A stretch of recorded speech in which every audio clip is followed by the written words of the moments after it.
Hello and happy Thursday. Welcome to today's episode of Stand Up. I am taping today's podcast from my childhood bedroom in upstate New York, where I arrived at after taking Julia skiing yesterday. Then we're dropping her off with her sister to party for the night. Oh yeah, we're going to be partying too because it is Thursday, so hang out with me tonight at 8 East. Look for that email reminder in case I'm going to be a little bit late dropping Julia off, but I'm really looking forward to seeing you this evening. Today's show has two guests. It's like the old days. How about it? I've got Dan Becker from the Center for Biological Diversity to talk about the potential new rollback of clean car rules. Very important issue. I mentioned I may get him on. And before that, I've got the brilliant and hilarious Sam Youngman of Today's Big Stuff. Always a fun and thoughtful conversation with Sam. He and I begin at about 10 minutes in. And if you want to learn about these clean car rules and a little bit of the history around CAFE standards, the regulations that prevent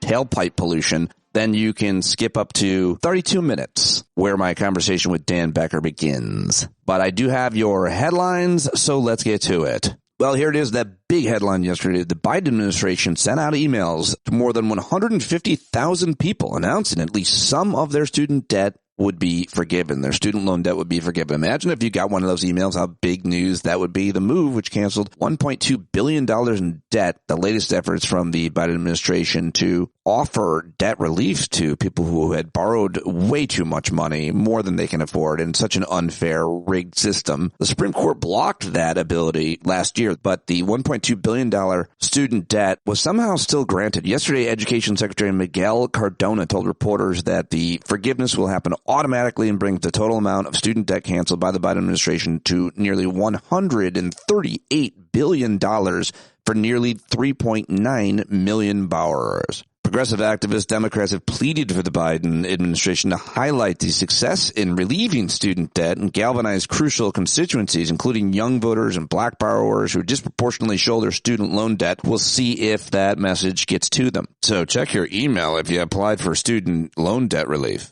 Also, I don't even understand how they were able to do that. I thought the Supreme Court said that they couldn't, and then they did. I'll have to figure that one out. Maybe someone can explain it to me. Speaking of the Supreme Court, members of the court's conservative majority yesterday seemed inclined to, again, limit the Biden administration's ability and the government's ability to protect the environment by temporarily stopping an effort by the EPA, the Environmental Protection Agency, to curtail air pollution that drifts across state lines. Such a decision, expected by June, of course, would be in keeping with recent rulings from the conservative court, which has done all that it can to chip away at clean air and water and the EPA's authority to address climate change. The new cases concern the administration's, quote, good neighbor plan, if you want to look it up and read about it. In this case, I read the article, shouldn't have even been heard. The liberal justices were saying that this is part of the shadow docket and shouldn't have been heard by the court this way. Anyway, under the proposal, which initially applied to 23 states, factories and power plants in western and midwestern states must cut ozone pollution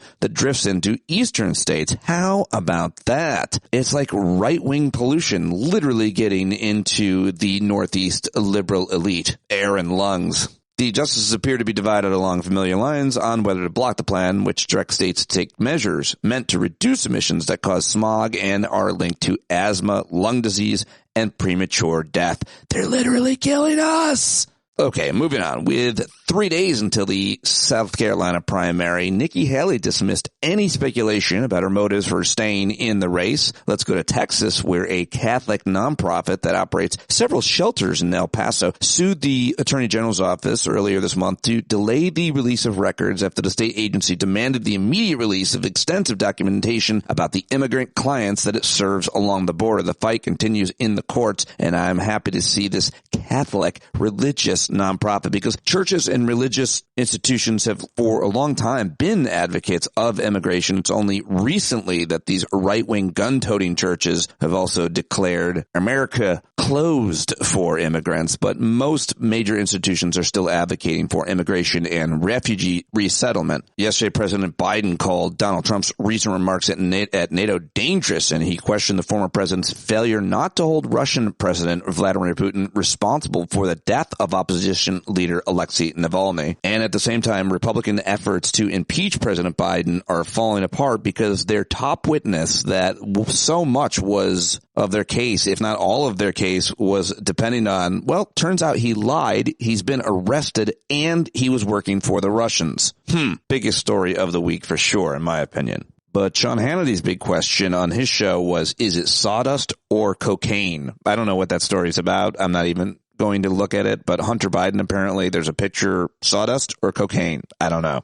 But I can tell you I've snorted one of those and it did not get me stoned. And the other one I've never actually even seen. So you can decide which one and whether or not it was in this childhood bedroom that I'm sitting here in.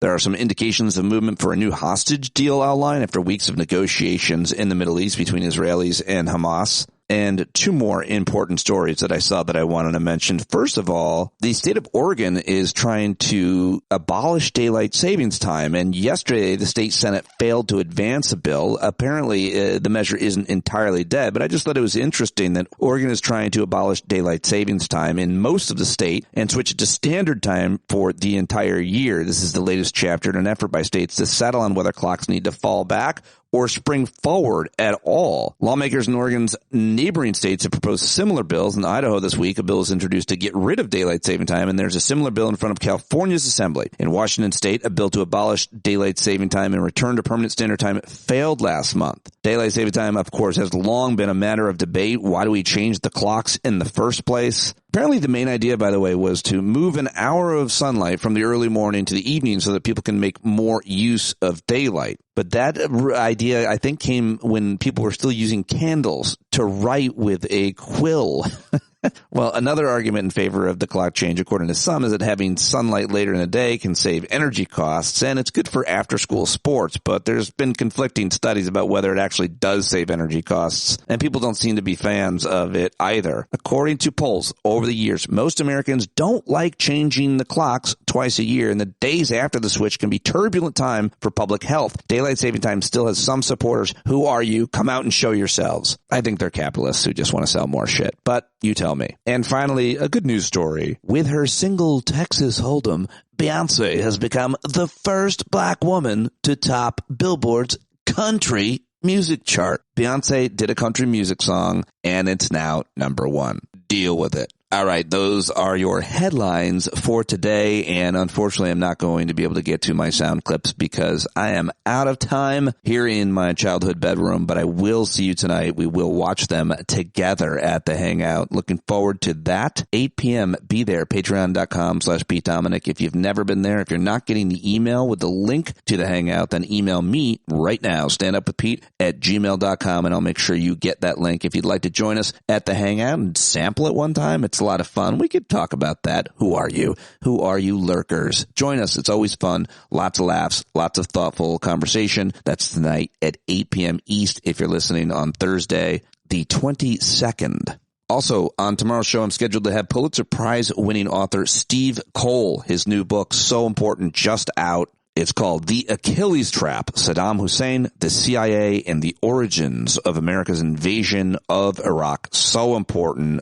Fascinating book. You've got to get it. Steve Cole should be joining me tomorrow. And my final announcement is come to Vegas. Come to Las Vegas. PodJam is going to be so much fun March 22nd and 23rd. If you are thinking about coming, but you don't have anybody to go with and you'd be traveling and hanging out alone, stop thinking about it. Join us. Lots of people are coming alone. I realize that can create anxiety, social anxiety, hanging out with people you've never met before, but I'm going to do all I can to connect folks to each other, have a bunch of activities for people to do. So please, if you're thinking about coming, but you're on the fence, let's go. Standupwithpete@gmail.com for any questions about where to stay, discount rates, and more. March 22nd, 23rd, PodJam. Tickets to it are in the show links. I cannot wait to see you in Las Vegas. All right, let's get to my guest. Coming up, Dan Becker of the Center for Biological Diversity. We'll talk about those tailpipe emission rules, cars, EVs, and the future of it all, where we're at with that. Interesting, important conversation with Dan. But first, I've got today's big stuff. Co-author Sam Youngman. Sam is brilliant and hilarious, and I probably should talk to him every week because he makes the news funny and interesting and important, and I just feel like his moral clarity is so sound. He and Adam Parkham Fomenko, who's also a big deal, write the best daily newsletter that I think you can subscribe to. In my humble opinion, it's Today's Big Stuff. You've got to go to it right now. Today'sBigStuff.com. Let's do it right now with veteran Washington reporter, professor, brilliant all-around guy, and apparently surfer, Sam Youngman. Yes, it's time for some Sam Youngman, and I'm very happy that there's an atmospheric river because he's trapped inside where he cannot surf, and he's forced to talk to us. Hello. Pete, it's great to be with you, buddy. I would love to, I love joining you whether there's an atmospheric river or not, though, man. Oh, you do? I thought you preferred to surf. I do prefer to surf, yes. But, being on your show is a close second. People say that all the time. Why don't you use your meteorology background to explain to us what an atmospheric river is, Sam, out there in California that you're suffering? Sure. It's one of those terms that we'd never heard of until people stopped giving a shit about a dying planet. And now these, rather innocuous meteorological terms that we don't understand are coming to kill us all. I don't actually know what an atmospheric river is. I just know it's raining in LA for way too much these days. And yeah, like you said, I like to surf. And when it rains, that means I can't go in the water because of the bacteria and the poop and all that nasty stuff. Oh, is that right? Whenever it rains, the poop washes into the water. Is it yours, or do you know whose it is? It's everybody's. No. Mine is when I'm actually surfing by myself. This is everybody else's. No, it really does, though. It puts you out of the water for about 72 hours. Oh man, that's. Can you tell me what beach people could see you surfing on, just so we can find you? Oh gosh, nobody wants to see that, but yeah, I surf at Santa Monica. There's a beach break there that I really like. Got it. How long have you been doing that? I mean, you're from Kentucky, so it doesn't seem. Yeah. So I didn't grow up doing this. No, I started. I'm actually sort of a middle-aged midlife crisis cliche. I started about a year ago. I reached out to a surfing coach, and I said, "Hey, I'm 45 years old. I'm in terrible shape. Can you help me stand up on a board?" And she did, and I was hooked. And I lost like 25 pounds last year and really got into it. Oh, that's amazing. Do you lose weight? Did you lose weight to be able to surf better, or did you actually lose weight surfing as a result, I guess, of all the swimming and exercise through it? Yeah, it's a crazy amount of paddling out there, and between that and just eating better so I could surf, the two things sort of work together. Good for you, man. Never would have guessed it, but glad to learn it as a result of you taking advantage of climate change. So let's get to what's happening in the world. I always love your explanation and understanding of these things. And, of course, it is most well put in Today's Big Stuff. So I'm going to refer to some of that. You've been putting out some hilarious and important stuff, big stuff lately. Let's start, though, with what happened today, which is it's news that Nikki Haley is not dropping out. The South Carolina primary is this Saturday. She's going to get shellacked in her home state by your leader, it would seem. Can you see it any other way? And are you surprised that she's made a big announcement today that she's not quitting? That's the big announcement. No, it's a little bit, it's the paradox of the Trump years, right? Like I never thought there'd be a time when I'm cheering for Liz Cheney and hating Kanye, yet here we are. And, it's Nikki Haley is sort of the latest person to sort of join that dubious list of people that I'm like, it's sort of like she's the human version of that meme of, the worst person just made a good point. That's Nikki Haley. But no, I mean, you're right. She's heading towards getting just absolutely waxed this weekend. Every poll is, take them for what they're worth, but they're showing 65-35. And, I think Nikki Haley is learning what a lot of people in the Republican Party who crossed Trump learned is that it's not a party. It's a cult. Oh, yeah. Yeah, I think she probably knew when she was Trump's ambassador to the UN. She must have known. Right. She must have seen it everywhere she went. And she must have realized how crazy he was when she worked directly for him, representing him and the United States at the UN. And when she must have known when he told her what to say or do or how to vote at the UN. And then when she got there and she voted that way, he screamed at her for voting that way, kind of thing. Right. Well, I mean, Nikki Haley was the person who covered up for Trump when he was at the UN and everybody laughed at him. She had the real life equivalent of, I don't know if you remember The Simpsons when Mr. Burns asked if he's being booed and Smithers says, no, they're saying boo earns. That was Nikki Haley. No, sir. They're saying boo earns, sir. Oh, good. I thought perhaps they were booing me. Yeah, exactly, wow. I did like, good pull. I did not remember that, but I mean, I remember him getting laughed at, and so of course, she went through that, just to say the least. Also, you mentioned Liz Cheney being someone that we actually have to, I don't know, like some of the time. What she says, she said the perfect quote over the weekend. I think I saw her on CNN where she said, "There is a Putin wing of the Republican Party," of course, talking about how they will not allow Ukraine aid to go through. And now with Navalny's death, you can see that you could potentially, I think she said, have the Putin wing of the Republican Party in the West Wing of the White House. What do you think of Trump and the Republicans, more importantly, taking his orders not to support Ukraine? Yeah, no, I think it's stunning, but it's also just a continuation of what we saw for the entire 4 years Trump was office, or even before he started running, when he said, Russia, if you're listening, help me find these emails. And, they were listening. And, I think it really speaks to Trump's influence over the press that he could just tweet over and over again, Russia, Russia, Russia, and that they start to believe it. They start to downplay, what a real scandal it was that Trump and his kids were in communication with Russian officials trying to influence an American election. I think what you're seeing now is what happens when you get away with that shit. Trump loves to say, well, I get along with the leader of Russia. Why is that a bad thing? It's like, yeah, you get along with people that you let get away with whatever you want.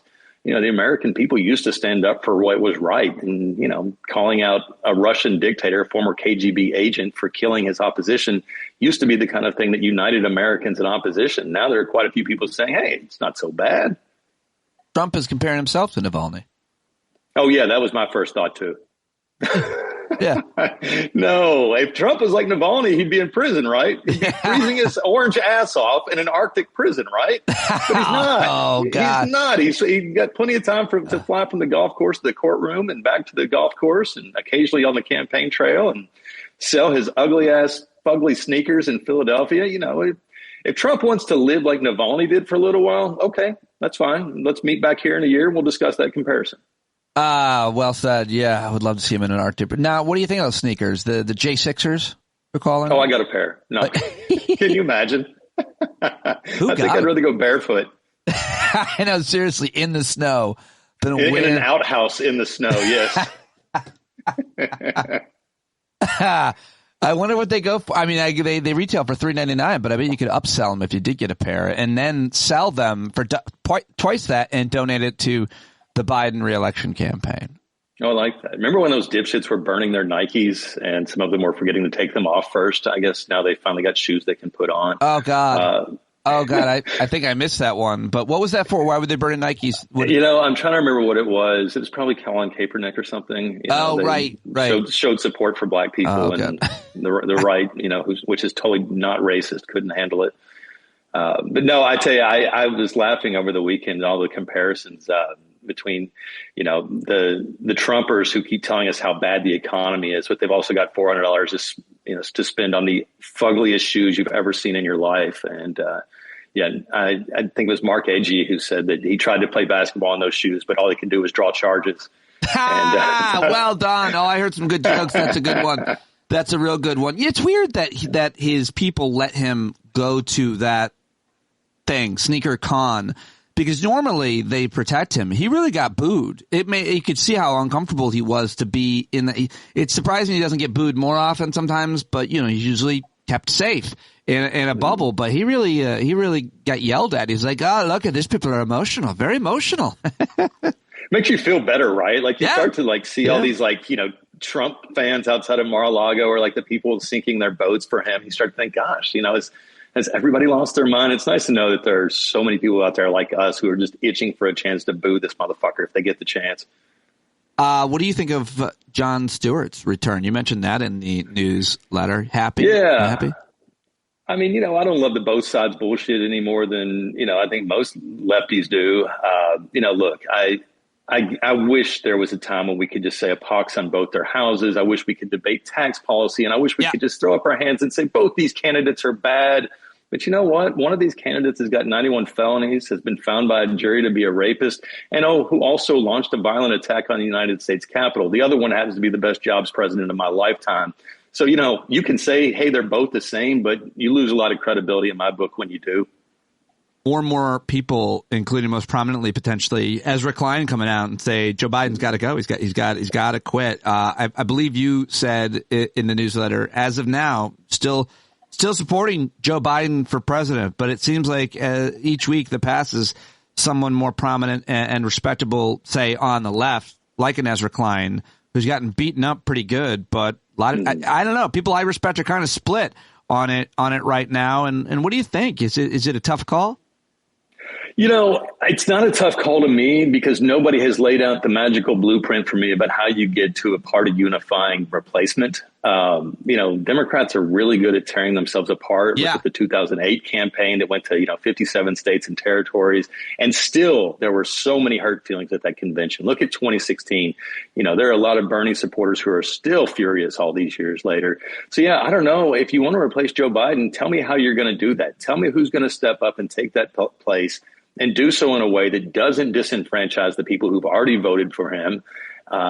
Look, right now, Joe Biden is the nominee. And as long as that's the case, I'm standing behind him 100%. Now, look, that's not to say I don't hear people talking about his age. Like, I'm not putting my fingers in my ears and pretending like I don't hear that concern. But I hear concerns at the beginning of every campaign. And that's the job of political professionals, is to address these concerns and ease voters' minds. I think a good way to do that is by reminding people that, hey, of the two people in this race, one of these guys did not attack the U.S. Capitol. Yeah.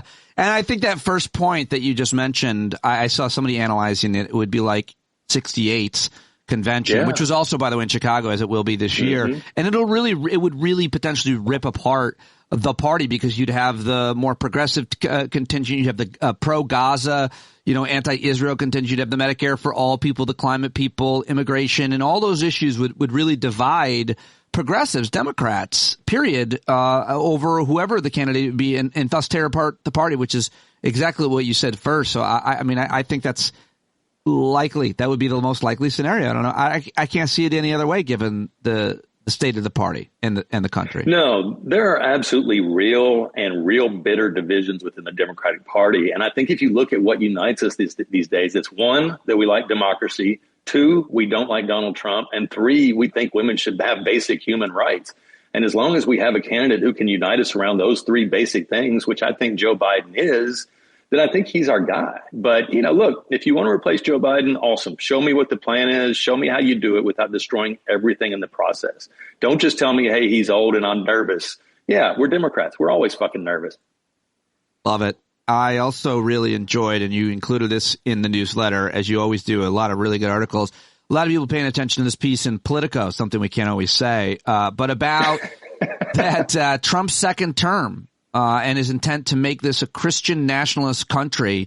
What are your thoughts, not only on that article that lays it out, but how much of a danger that is? I've talked to so many experts, and I see that as the most virulent, threatening virus throughout the entire American right, the MAGA nation. I find them to be the craziest, most fascist Christians of them all. No, it's utterly terrifying. And the thing is, we don't have to wait for a second Trump term to see what it looks like. Look at Alabama. On Friday, the state Supreme Court there put out a ruling saying that frozen, unimplanted embryos count as human children. This is a direct result of Donald Trump's justices killing Roe v. Wade. This is where we're at now. This Christian nationalism has already taken firm root here in America, and they're determined to sort of, push their sort of Taliban approach to governance around the country. We learned also over the weekend that Donald Trump is looking at a national abortion ban. He's convinced himself that 16 weeks is the magic number where people will compromise. I don't think that's true. I think what we're talking about are some very serious and very scary issues that, hopefully more and more Americans will come to see instead of just looking at Joe Biden's age. Yeah, I laugh because I just think it's crazy that anybody would think that 16 weeks, where a lot of women who are pregnant have no idea that they are pregnant, and where most importantly, it doesn't account for any kind of difficulty. It's a preposterous suggestion, and when any media frames it as some kind of a middle ground, my head explodes, Sam.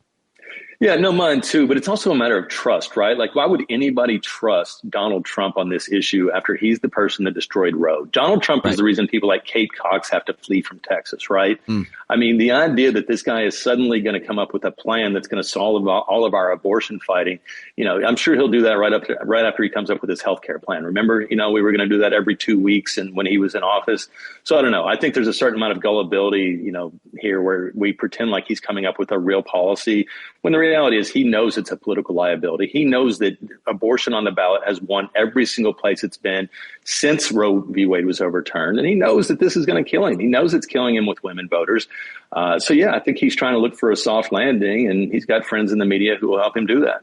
Did you read that reporting that Trump is apparently mad at Turning Point USA's Charlie Kirk for being too racist and turning off black voters? I did not see that, but I did see Charlie's crusade to go after MLK around MLK Day. Yeah, apparently he thinks Dr. King was overrated. And of course, my response to that is the same response as always, which is, who the fuck is Charlie Kirk? Right. Well done. Who else? Who else we don't know, because they had masks on. These Nazis, these young Nazi boys, marching. Oh, in Nashville. Over the weekend. Yeah. You included that in today's Big Stuff newsletter, and I had seen that. I feel like I didn't see that reported enough, and maybe it's because there weren't enough Nazis, Sam. Maybe it was like only 20 of them with their masks on and their swastika flags marching through downtown Nashville. Or maybe it's because it's not that big of news, because if it's Sunday, there's Nazis marching. Yeah, to paraphrase Jake and Elwood Blues from the Blues Brothers, I hate Nashville Nazis. I'll tell you the truth. This one was personal to me. I started my career in Nashville at that state capitol. And in fact, I remember that plaza being the site of the largest anti-Iraq war protest that I ever covered. I think of it as the People's Plaza, and to see those little scumbags, hiding behind their mask and their swastikas. Again, this was happening all the time in Florida when DeSantis was running. He wouldn't condemn it. The news largely ignored it. So I think the message, it's been a permission slip that's been given to these extremists to say, hey, go nuts, do whatever you want. Nobody's going to give a shit. Yeah. Personally, I think we should call it out, but that's just me. Yeah, I saw a video of some guy like running up on them and giving them grief. And I was like, yeah, that definitely would have been me. I have no fear of those guys. They're a bunch of young boys who have no friends, and that's their whole deal. And, they're not going to do anything because I'm sure they talked to each other before. Do not do anything because we want to make other people look bad. So I would definitely run up on them and call them names, and I would enjoy that.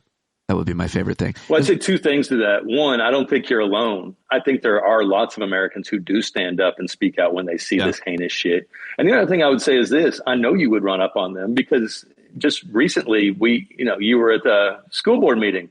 Oh, yeah. And you spoke up. You saw something wrong and you spoke up. And I just wanted to take a second, man, to say thank you. It takes a lot of guts. You can hear on the recording the things people are calling you and saying to you. And you still stood up for what's right, man. And, that's what it takes. To me, the great triumph of the Trump years is how many everyday people became heroes just by standing up for what's right. Yep. And that's what it takes. I appreciate that, buddy. Yeah, that's and we're getting beat up pretty badly here in my town. And if they could do it in a school district just north of New York City, you better watch out because they're trying everywhere, and it depends. We've been winning the last two elections, but this time they're killing us on this LGBT manufactured nonsense that they're making people believe. And it's so upsetting because the kids are all right, Sam. The kids are all right. It's the parents who are making the kids afraid. They're like, wait, what? Girls are going to come, boys are going to come in the girls' bathroom. No, what? No, and now they believe it. Oh boy, here we go. Sucks. Hard to combat that stuff. But I am.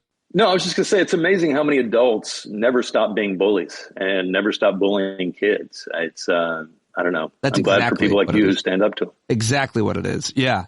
Let's talk about Joe Manchin. He's not running. Are you disappointed? You write in today's Big Stuff. Good news, everybody. Joe Manchin says he's not going to run for president, but he is going to continue to be a corrupt dickhead.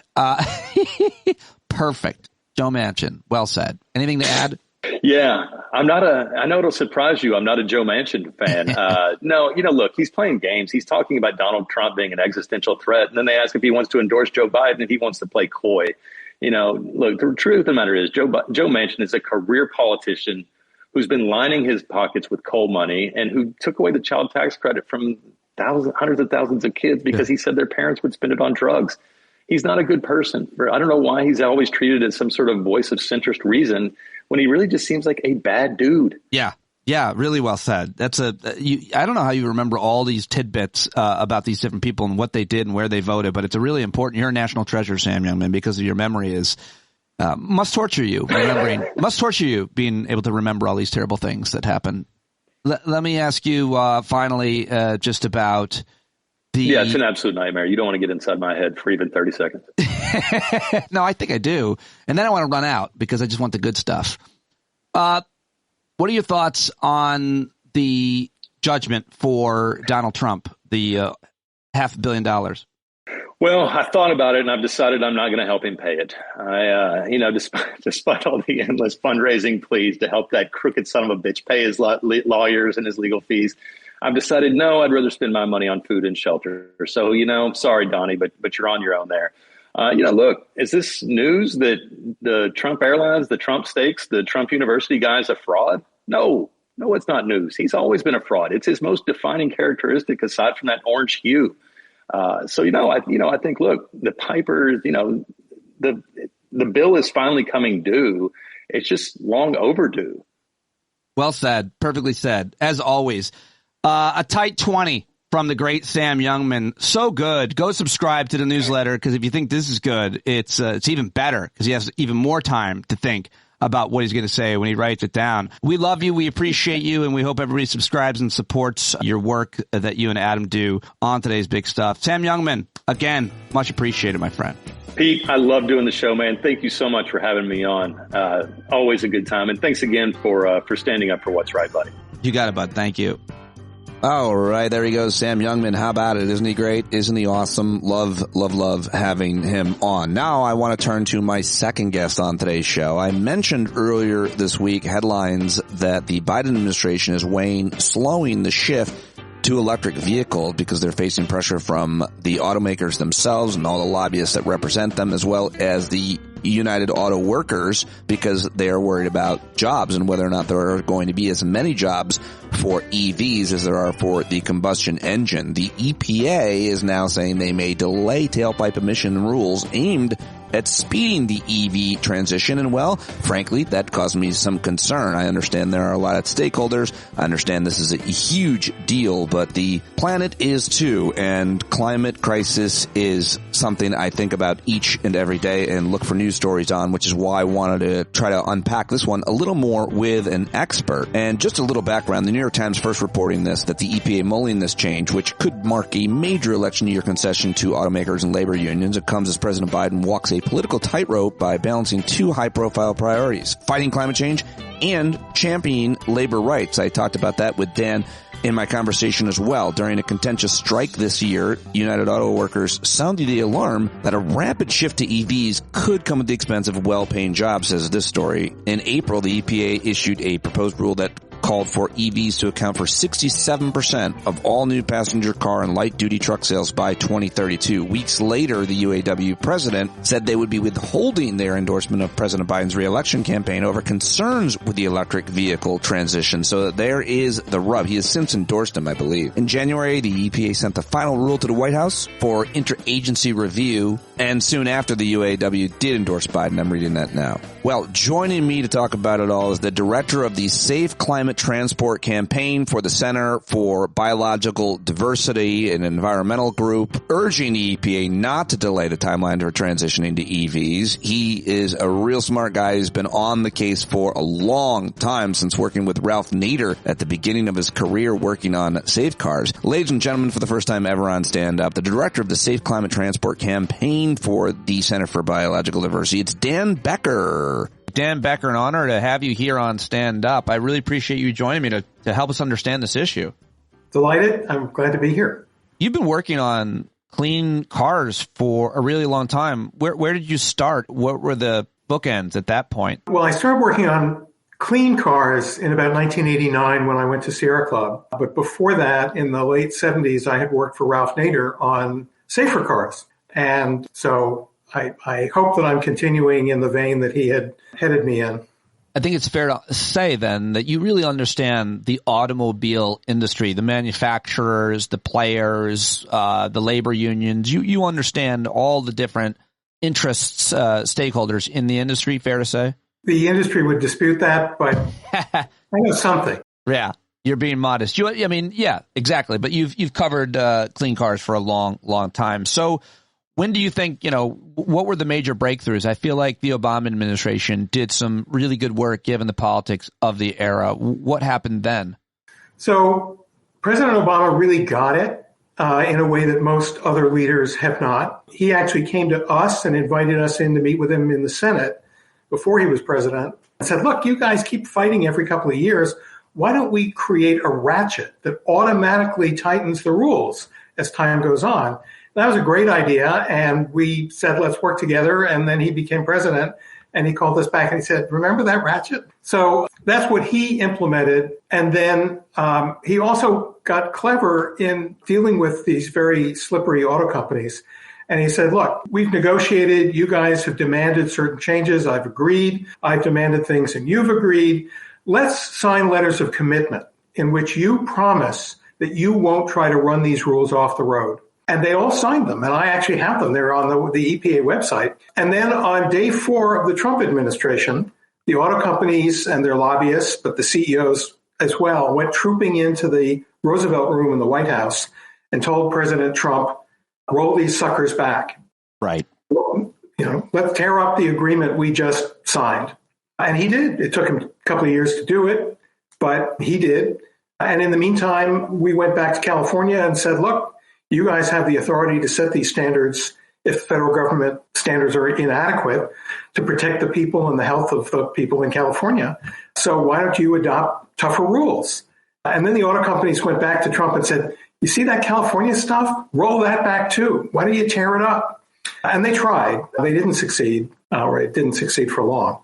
But so that's where we are, now. The Biden reinstated the standards that Trump had torn up. And now it's time, since those standards are going to expire in a couple of years, now it's time to extend them out.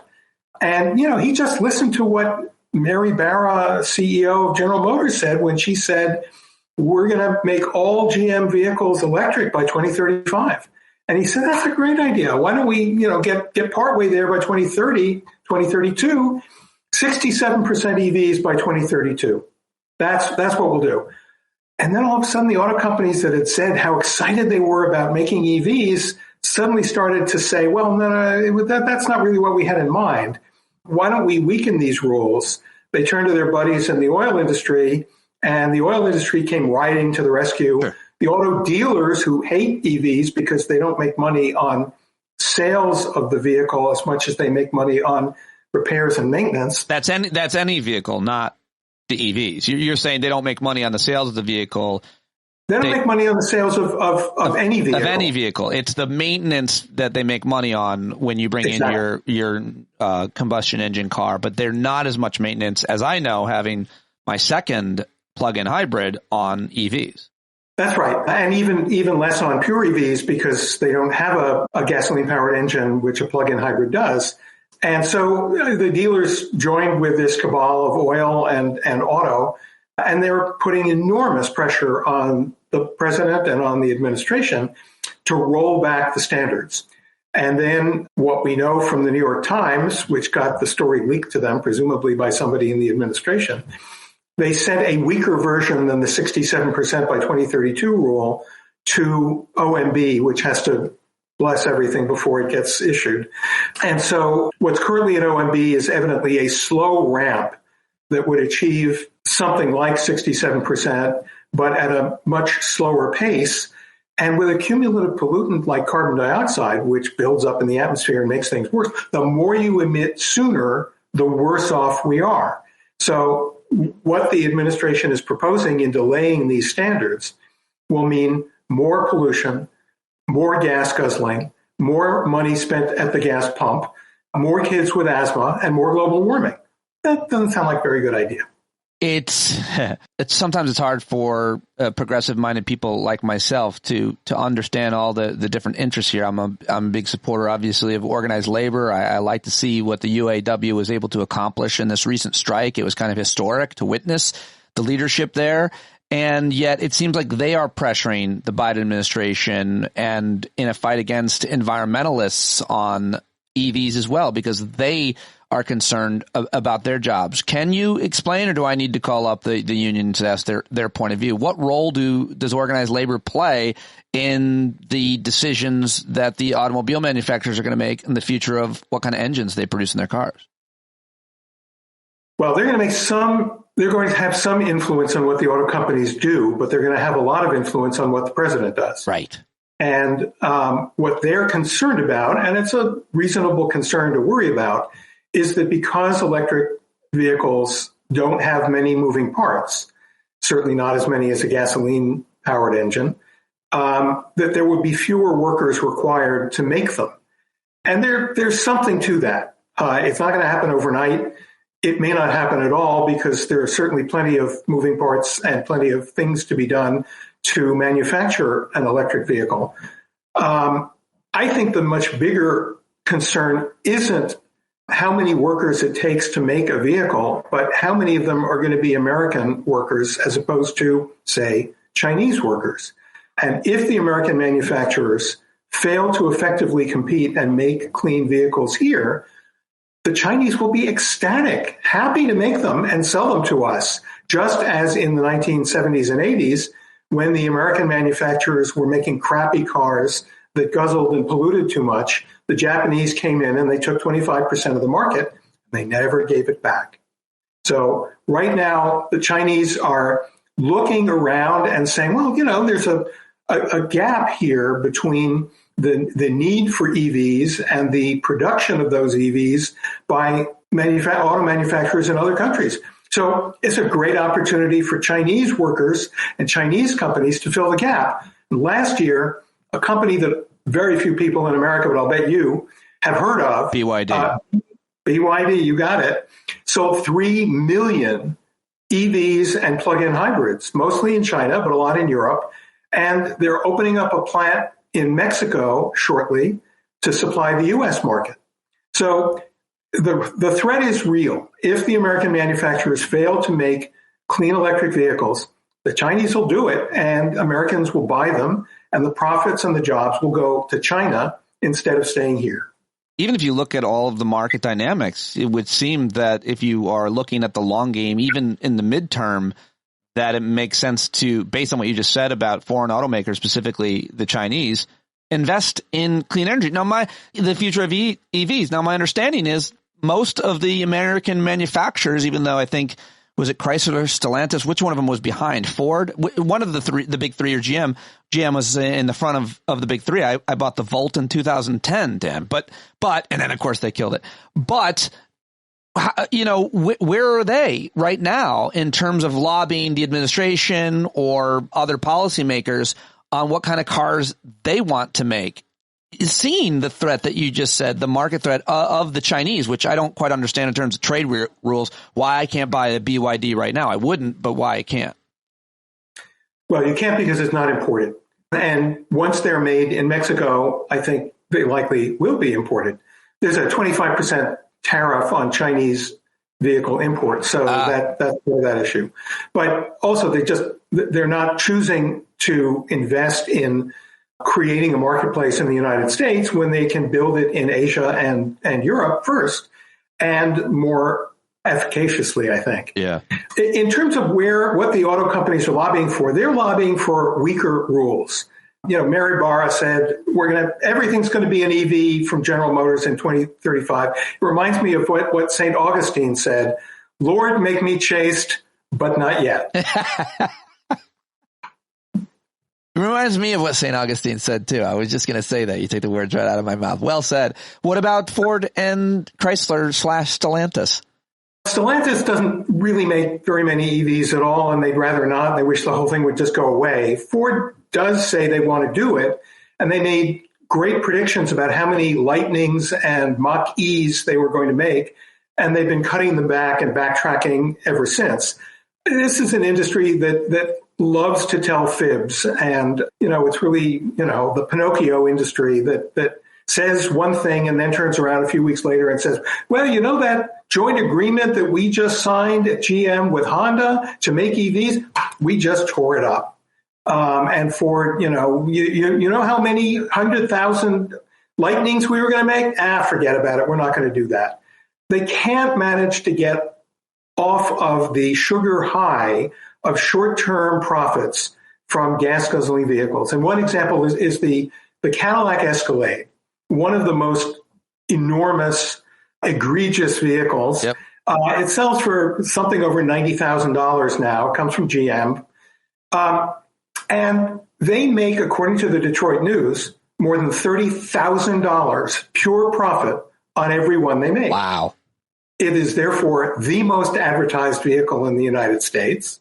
And of course, General Motors looks at that and they says, why should we make any fewer than we possibly can make? And the future may be EVs, but we're not there yet, St. Augustine. And so let's continue to squeeze as much money as we can out of the fat profits from, the gas guzzlers. That's where they are. And that's what they told the president. And that's what they're telling the Congress.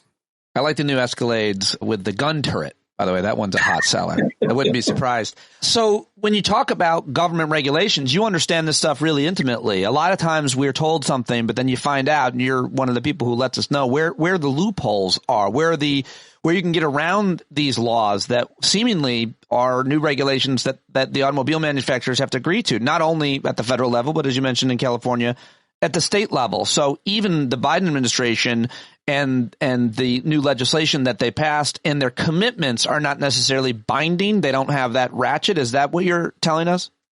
The auto industry loves to proffer loopholes, and many of them are big enough literally to drive a truck through. So one of them is what's called the off-cycle credit. So your viewers may know that vehicles, when they're tested by EPA, are tested inside a laboratory on a dynamometer, on a rolling machine. They're not tested in the real world, which is one of the reasons why the fuel economy ratings and other things are so inaccurate. When they do that test, there are certain things that don't show up on the test. And so the auto companies have made a small industry of lobbying for loopholes. My favorite one is one that Chrysler demanded 2.5 million tons of credits for a couple of years ago for what's called passive cabin ventilation, which probably is a sticker on the dashboard that says, hey, stupid, roll down your window. So these are things that don't actually improve efficiency or the miles per gallon or emissions. But if the company claims that they're doing it, then they get credits as if they were improving efficiency and miles per gallon. And so these loopholes really eat into the effectiveness of the rules. And it's one of the things that we always look for when EPA and the National Highway Traffic Safety Administration at Transportation Department put out their rules. We always call attention to those and try to minimize the effect of them. Another thing that they do is these are sort of stupid automaker tricks with apologies to Jay Leno.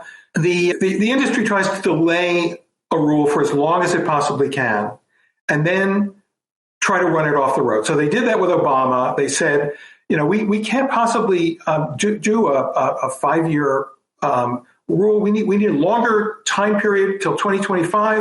And then when Trump was elected, as I said, they went in and said, kill these rules. Yeah. It isn't inconceivable that a non-environmental, anti-environmental president will be elected in the next years before 2032. And you can bet your dollars to donuts that the industry is going to go to that newly elected right-wing president and say, kill these new rules that we've just agreed to with Biden. So, and then the other thing that's going on is the gigantification of the fleet. So none of the American manufacturers make very many cars anymore. Something like 90% of new American-made vehicles are trucks, meaning SUVs, pickups, vans. That means that they, because the standards are weaker for trucks, than for cars, that means that all the new vehicles, which are now trucks, have to meet lower standards than they would if they were still being made as cars. Some of the European and Japanese manufacturers still make some cars, but a lot of them are following the American lead. So the truckification of the fleet has resulted in worse mileage, more pollution than would be otherwise. And the industry has now sort of supersized this problem by making virtually all the new EVs giant trucks. So the Lightning, the Hummer, God forbid, even the Cyber Beast, whatever they call it, are giant trucks. And so I would not be surprised if GM or Ford turns around in a few years and said, gosh, we used up all the lithium that there was on the first round of gigantic EVs that we forced down people's throats rather than make bolts, which might have made sense. And so there is no more lithium. We're going to have to go find some new chemistry to make our EVs. So there are all these loopholes and tricks and reverses that the auto companies engage in. But so far, no president has been willing to call them on it. I think it's always really interesting when we look at these issues, no matter what the issue is. Here we're talking about the environment and electric vehicles, to see who the driving forces are, who's lobbying government and for what. And it would seem that the two leading lobbyists who were in a line for probably most of our lives when it comes to vehicle manufacture was the oil and gas industry, but the oil industry and the automobile manufacturing industry. They had similar interests, of course. And then they seemed obviously to go separate ways when the introduction of EVs became more mainstream, when the future seemed EV. And now it seems like, again, the oil and gas industry is in line with, say, an organization like the Alliance for Automotive Innovation, which is a trade group that argues against EPA regulation and basically works for the automakers. Do I have that right, that it's the automobile manufacturer lobbyists like that organization and the oil and gas lobbyists that are pressuring government all the time versus, frankly, environmentalists, which don't have nearly as much, in my opinion, always capital or ability to raise money for politicians, campaign finance issues, obviously, much less, it's just not as popular. Most people, unfortunately, still don't care as much about the environment as they do their comfort and their giant vehicles, no matter what they cost. Well, I certainly agree with you on the fact that the auto and oil industries and also the auto dealers have ample resources to throw at the fight. They have a trade organization too. Excuse me, right? The auto dealers have lobbyists. National Auto Dealers Association. Yeah. NADA. Got it. And that's their view about electric vehicles. Right. NADA. So, I mean, you're exactly right. The powerful interests are trying to use their muscle to prevent the EPA from issuing tough rules. They did the same thing in California, where California Resources Board, the sort of California equivalent of the EPA, and Governor Newsom didn't do as much as they should have done to clamp down on pollution. They have another chance to do that in the next year or two. And so we're going to be turning our attention to them and urging that they fill in the gap, because now there are 15 other states that follow California law. So if California adopts tougher standards and EPA allows them to proceed, which they have to do, then roughly 45% of the American car buying public will be under the California rules. And so the standards that California can issue can complement and supplement what the federal government does, and especially if it's as weak as what the administration is now about to propose. When the administration passes, when the Obama administration, rather the Biden investment into the future of electric vehicles and the infrastructure needed to support them? On electric vehicles, I think the Inflation Reduction Act did a good job. On other things like oil and gas, it didn't. But we do have to recognize that there aren't enough chargers yet, that they aren't being maintained and kept running as effectively as needs to happen, so that they are as reliable as people need them to be. These are things that in a new industry that happen, and we got to fix them. So let's fix them. And yes, the IRA money can be used to do that, and will be. What can people do listening that care about this issue, that want to make EVs more affordable, more ubiquitous, to create a cleaner environment for all of us? Obviously, your organization is doing great work, and I highly recommend people donate to organizations like yours, so we have advocates like you guys that are in the same room and lobbying for the future of clean energy. But what else can we be doing besides buying our own EVs if we can afford them? Well, there's that. The other thing is you can write a letter. It can be an email, it can be a postcard, it can be a letter to the president at the White House, and just say, we need the toughest clean car rules possible, and we need them now. Please don't weaken these rules. Very simple. And there are people in the basement of the White House who spend all day opening the mail and looking at these things and logging in, writing a memo to the president saying, what is the hot topic? Great. If this becomes a hot topic, smart politicians pay attention. Yeah. Mr. Biden's a smart politician. It's only the future.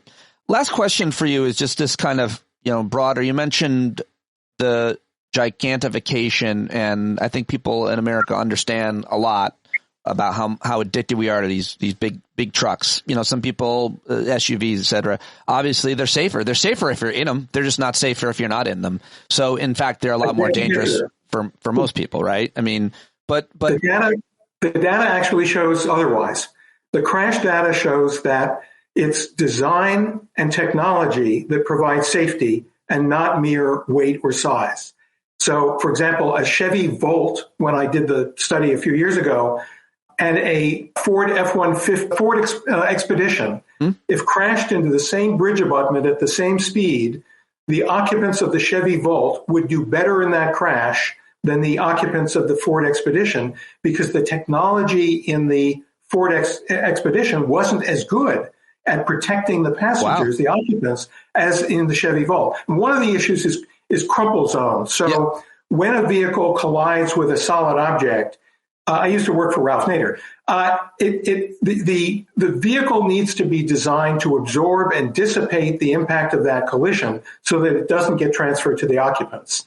And with a pickup truck or a large SUV, there's a steel beam that runs from bumper to bumper, and that doesn't give a lot. Whereas in the Chevy Volt, it crumples at the front, looks terrible, but it actually saves your life and prevents injuries. So size matters, but it generally is an enemy of safety, not a friend. Wow, I'd never heard that. I have two Chevy Volts, and I think I'm going to pull up to a Ford Expedition in both of them at a stoplight and tell them that, and then speed off, making hardly any sound at all. Well, the other thing but in Europe, my understanding has always been, I mean, if anybody's ever been to pretty much any European country, the cars are much smaller. You don't see these giant SUVs and pickup trucks everywhere.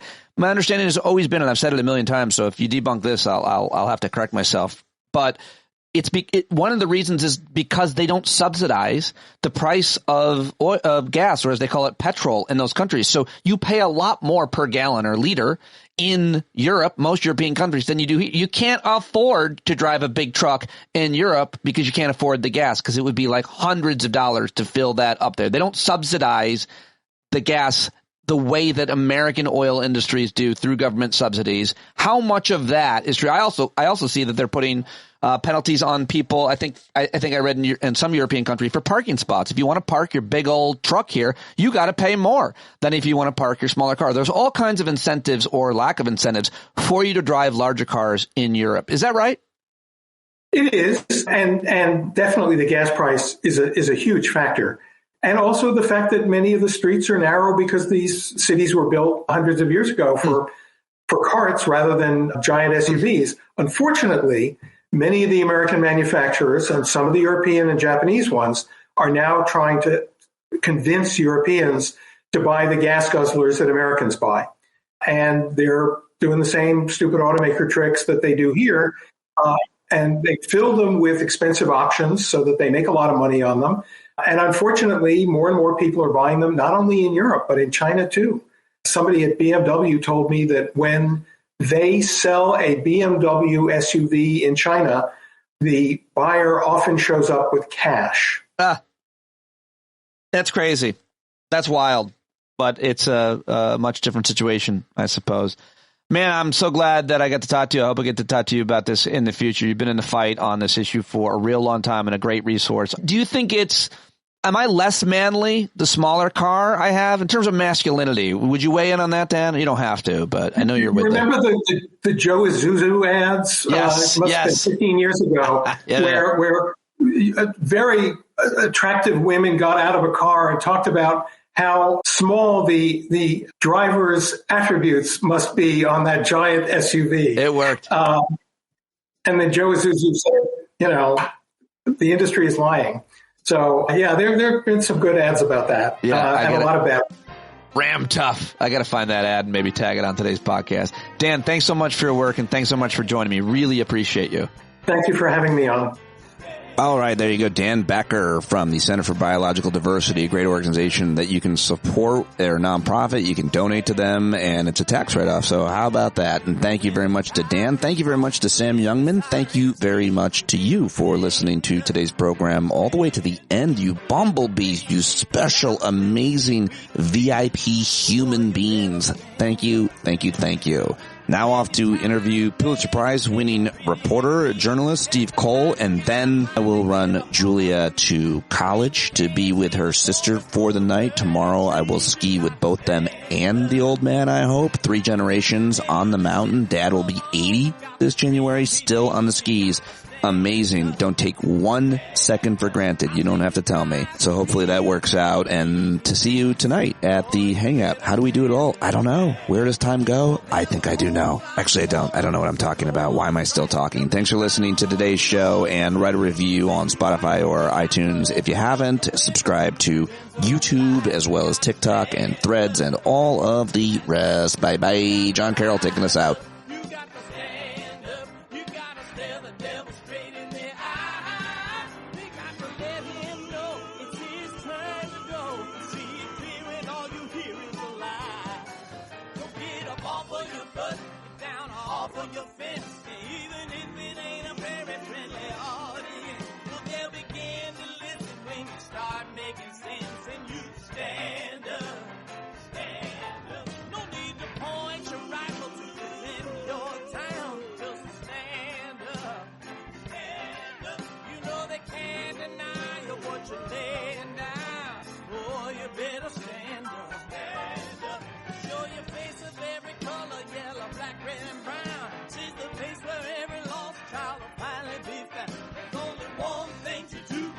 Stand our ground, and that's stand up, stand up. Well, the founding fathers saw a land for all. They had to stand up, they had to stand up. They had a keen imagination for a crystal ball, drawing all the plans of stand up. But all they had to go on was the time they were in, with other causes for laws, and since they weren't even sin, they knew that change was gonna come before the change would begin. They had to stand up. All right, they had to stand up. We got to stand up. We got to look the devil square in the eye. We gotta let him know it's his time to go, and make it clear when all we hear is a lie. Why you lying awake wondering where the money all went? It'll be the cost of freedom that'll go unspent. You can see him flee the scene of that experiment.